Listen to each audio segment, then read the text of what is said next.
Chapter 4 The Tidal Wave. Beth opened her eyes. She saw bright green water, tall mountains of white ice with a purple glow loomed over and around her. The ice sparkled in the sun. Beth was dazzled by the beautiful colors. Patrick was not. "Where are the Vikings?" Patrick asked. "And what's with all the ice?" "I think we're near the North Pole," said Beth. "Those are icebergs." Beth looked away from the scenery. She and Patrick were still in the imagination station. But she couldn't see Wits End anymore. The imagination station appeared to be in a ship, an empty wooden ship at sea. The ship was long and narrow. The shape reminded Beth of a giant canoe. Beth got out of the machine and took a deep breath. She looked over the side of the boat. "The air smells salty," Beth said. "But the water is calm. I'd say we're on an ocean inlet." "What's that?" Patrick asked. "A long, narrow waterway," she said. Patrick also stepped out of the machine. Right after he did, the machine faded out of sight. It disappeared. "Wow," Beth said. "That's so cool," Patrick said.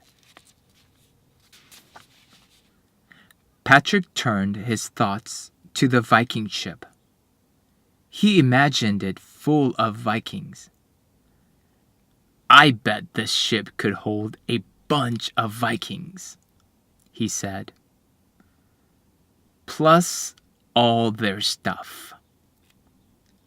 Patrick looked out across the water.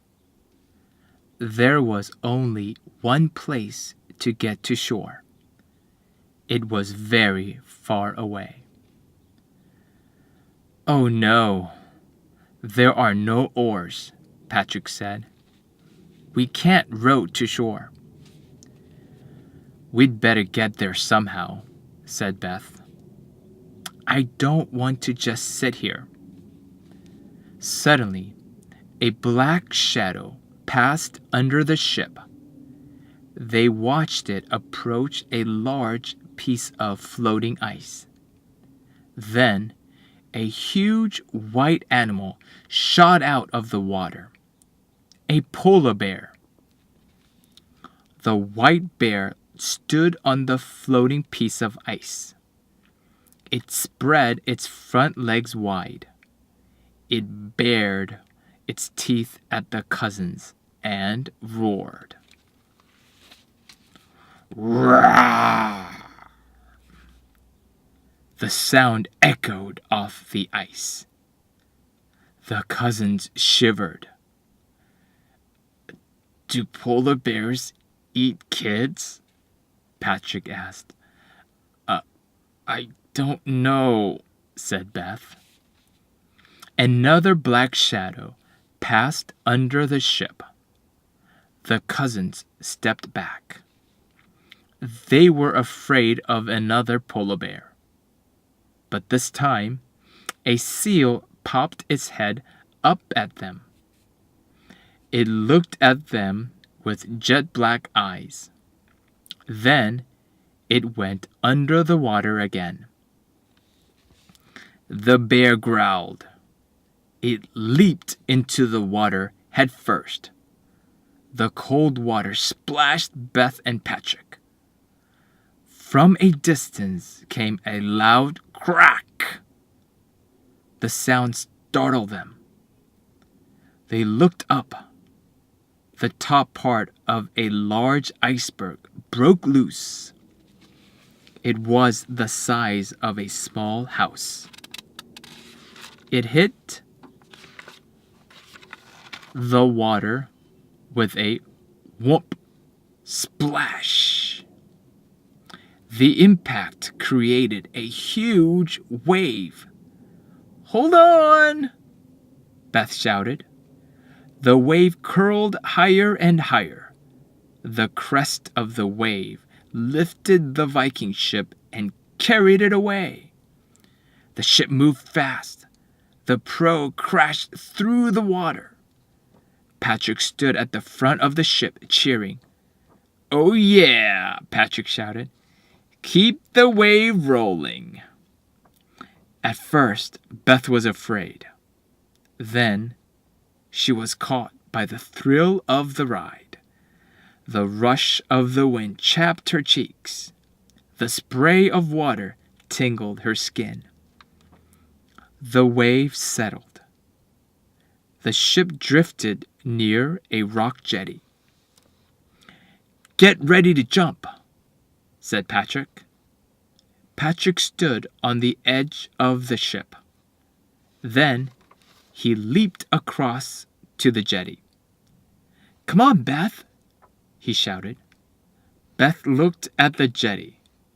From the ship to the rocks was farther than she had ever jumped. "Beth, hurry!" Patrick said. "The ship is drifting away now." Beth jumped.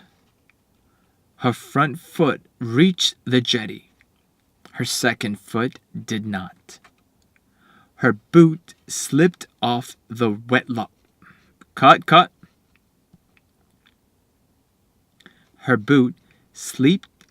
Cut. Her boot slipped off the wet rocks. She started to fall backward.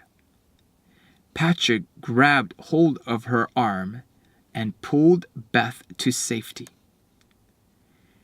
"Thanks," Beth said. She was glad to be on solid ground again. "Race you to the top of that hill," Patrick said.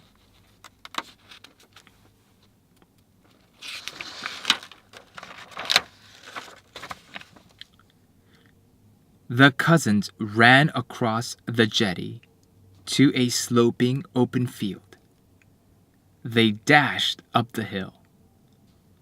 The ground was rocky. The grass was thick and bushy. Tiny purple and yellow flowers bloomed in small clumps. Suddenly, the cousins heard the clomp of hooves. They stopped running and listened. The noise grew louder. It sounded like thunder. A herd of reindeer crested the hill from the other side. About 30 huge brown animals charged onto the field. 2 reindeer in front had black faces. Their antlers were brown with sharp points. And the reindeer were headed straight for the cousins.